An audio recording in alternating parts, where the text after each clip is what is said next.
देखो समय अनुसार हमने बदल भी जाना चाहिए। जैसे पहले हम हाथ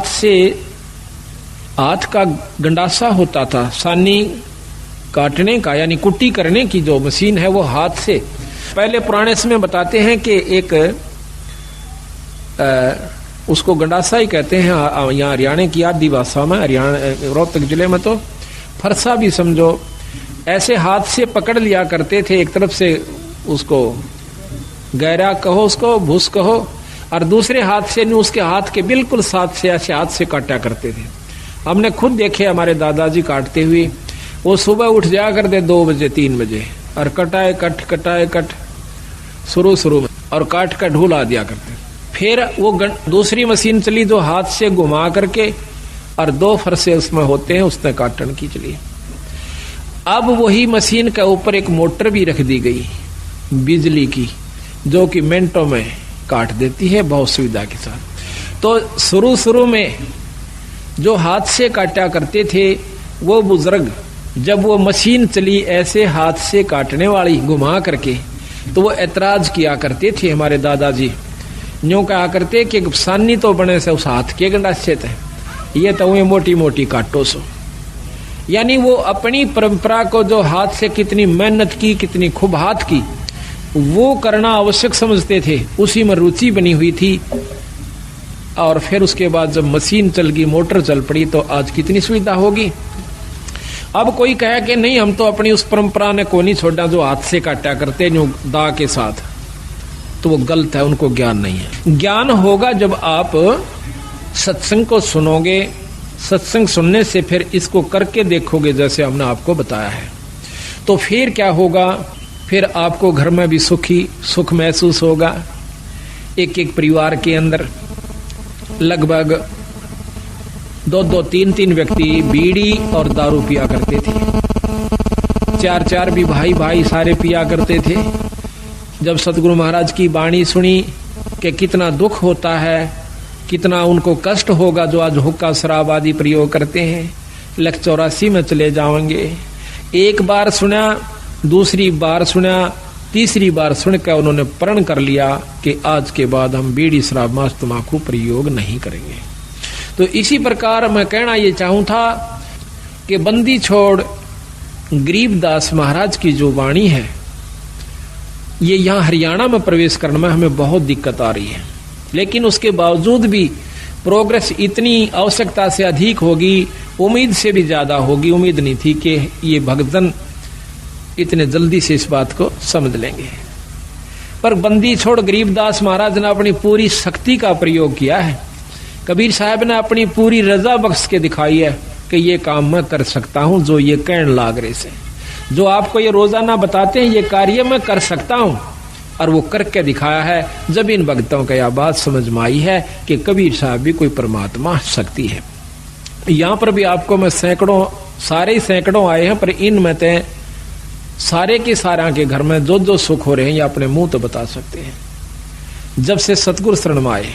लेकिन 1-2% जिनको लाभ नहीं प्राप्त हुआ, उसके पीछे रहस्य बताया कबीर साहब ने कि कबीर सतगुरु के दरबार में भाई कमी काहे की ना, और हंसा मौज नहीं पावता तेरी चूक चाकरी में। अगर तुझे पूर्ण लाभ पूर्ण मौज भगवान नहीं बख्श रहा है कबीर साहब, तो तेरी चाकरी में, तेरी सेवा के अंदर अभी बहुत कमी है, अपनी बहुत कमी है तेरे अंदर। नहीं, जब 98 व्यक्तियों को परमात्मा पूर्ण लाभ दे रहा है, बंदी छोड़ दर्शन दे रहा है, और उनको वो झलक नजर आ रही है जो वर्णन करते हैं हम रोजाना, तो आपको नहीं आई, तो भाई आपकी चूक चाकरी में, आपकी कोई सेवा में कमी है, आपके कोई नियम में कमी है, आप में भी कोई अहंकार अभिमान बकाया है।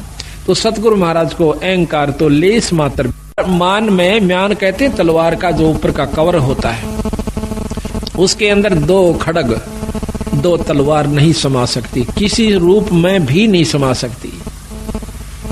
इतना इम्पॉसिबल असंभव कार्य है कि राख्या चाहे पिया चाहे प्रेम रस, और राख्या चाहे मान, एक म्यान में 2 खड़ग, भाई देखी सुनी ना कान है। तो अहंकार तो एक लेश मात्र भी ईश्वर को पसंद नहीं है। और जिनमें अहंकार नहीं रहा उनको परमात्मा का दीदार हुआ, दर्शन हुआ, आत्म कल्याण है। और इसमें के लगे है अहंकार को तोड़ने में? कुछ नहीं लगता, बस थोड़ी सी कसर से, थोड़ा सा सावधानी की आवश्यकता है, थोड़े सी विवेक की आवश्यकता है इसके अंदर। आज हम मनुष्य शरीर में हैं, ये माटी का पुतला और खाक में मिल जाएगा 10-20 साल के अंदर अंदर। और फिर हमारे ऊपर महाराज ने लिखा है कि कबीर काहे गर्भियो और ऊंचा देख आवास और काल पड़े भू लेटना तेरा ऊपर जामे घास। कल तो जमीन पर जाकर पड़ना होगा और वहां फूक फाक के थोड़ी सी राख हो जाएगी और उसके ऊपर फिर तेरा घास जामेंगे। तो इस प्रकार इस अहंकार ने, जैसे आज हम पशु बन जाते, शरीर छूटेगा ये भी पक्का है, और छूटने के बाद फिर पशु जुन्नी में जाना होगा जिसमें नाम नहीं लिया जिन्होंने, और विकार किए बीड़ी शराब मांस तंबाकू प्रयोग करते रहे, उनको 184 प्राप्त होगी। फिर जिन भक्तों ने नाम भी ले लिया और अपना धर्म पुण्य भी कर रहे हैं और फिर भी अभिमान रह गया, तो फिर भी आप 184 में जाओगे। वो दूसरी बात है कि आपकी की हुई कमाई परमात्मा अवश्य देगा आपको। फिर ना जाने 1000 वर्ष में सूत बैठे, मेरा ना 10,000 वर्ष में सूत बैठे ऐसे सत्संग का, कि जिसमें आज आपको पूर्ण ब्रह्म परमात्मा के बारे में जानकारी दी जाएगी। तो 184 के अंदर हम कुत्ते बनते हैं। प्रथम जीवन कुत्ते का ले लो, स्वान का, जो कि बहुत आसपास हमारे होता है, और फिर उसके कष्ट पे जरा सा दृष्टि घुमा कर देख लो, बस ज्यादा नहीं।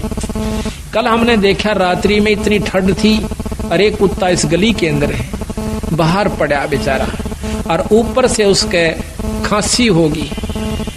1 मिनट भी उस कुत्ते को खांसी से चैन नहीं थी।